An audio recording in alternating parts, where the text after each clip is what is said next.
श्री शिवाय नमस्तुभ्यम। भोलेनाथ की कृपा आप सभी भक्तों पर हमेशा बनी रहे। आइए सुनते हैं वैशाख मास महात्म्य का 13वां अध्याय। यह कथा सुनकर राजा ने श्रुति देव से प्रश्न किया कि हे ब्राह्मण, वैशाख में छत्र दान करने का क्या महात्म्य है? कृपा करके विस्तार पूर्वक बताइए। राजा के इस प्रश्न पर श्रुति देव जी कहने लगे कि जो कोई धर्मात्मा वैशाख मास में व्याकुल महात्मा को छत्री दान करता है उनको अनंत फल मिलता है। मैं एक प्राचीन इतिहास कहता हूँ, सुनो। सतयुग में हेमकांत नाम का बंगाल देश का राजा था और राजा कुशकेतु का पुत्र तथा अत्यंत बलवान था। वह राजा एक समय शिकार खेलने वन में गया और वहाँ पर अनेक मृग और शुकरों को मारता हुआ दोपहर में बहुत थक गया तो मुनियों के आश्रम में पहुँचा। उस समय सतीश नामक ऋषि ध्यान लगाए हुए समाधि अवस्था में बैठे हुए थे। उनको यह भी मालूम न हुआ कि आश्रम में कौन है। वह निश्चिंत बैठे रहे और आए हुए राजा का कुछ भी सम्मान नहीं किया। इस पर राजा को क्रोध आया और वह ऋषि को मारने के लिए आगे बढ़ा। तब ऋषि के शिष्यों ने उसे रोका और कहा कि अरे दुर्बुद्धि, सुन, हमारे गुरु समाधिस्थ होकर बैठे हैं। उनको यह भी नहीं पता कि बाहर क्या हो रहा है, इसलिए क्रोध करना उचित नहीं।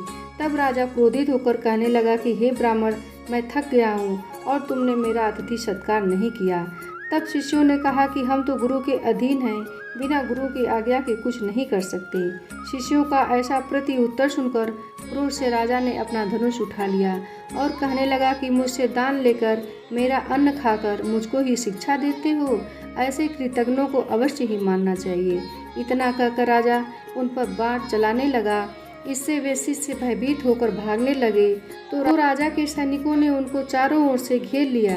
राजा ने उसमें से 300 शिष्यों को मार दिया और शेष भाग गए।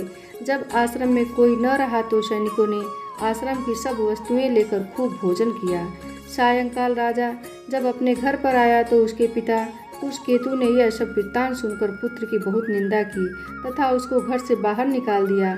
जब वो राजा हेमकांत वन में चला गया तो वह अत्यंत व्याकुल होकर इधर उधर फिरने लगा और ब्रह्म हत्या उसे सताने लगी। इस प्रकार उस दुरात्मा को फिरते हुए 28 वर्ष बीत गए।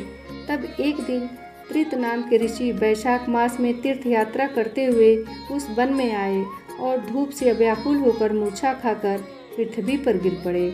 दैव योग से हेमकांत ने ऋषि को मूर्छा खाकर गिरते देख लिया और उसके मन में बड़ी दया उत्पन्न हुई।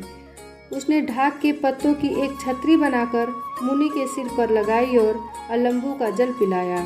इस उपचार करने से मुनि मूर्छा से निवृत्त हुए तथा इंद्रियों में कुछ चैतन्यता आ जाने से सनय सनय गांव में पहुँचे। इस पुण्य के प्रभाव से उसकी 300 ब्रह्म हत्याएं क्षण भर में दूर हो गईं। तब हेमकांत को बड़ा विस्मय हुआ कि उसके द्वारा इतने प्राणियों को इतना कष्ट देने पर भी उसकी ब्रह्म हत्याएं कैसे दूर हो गईं, किसने दूर कर दी, कहाँ गईं और इसका क्या कारण है। जब वह सोच ही रहा था तो उसकी मृत्यु निकट आ गई और उसके संग्रहणी रोग लग गया।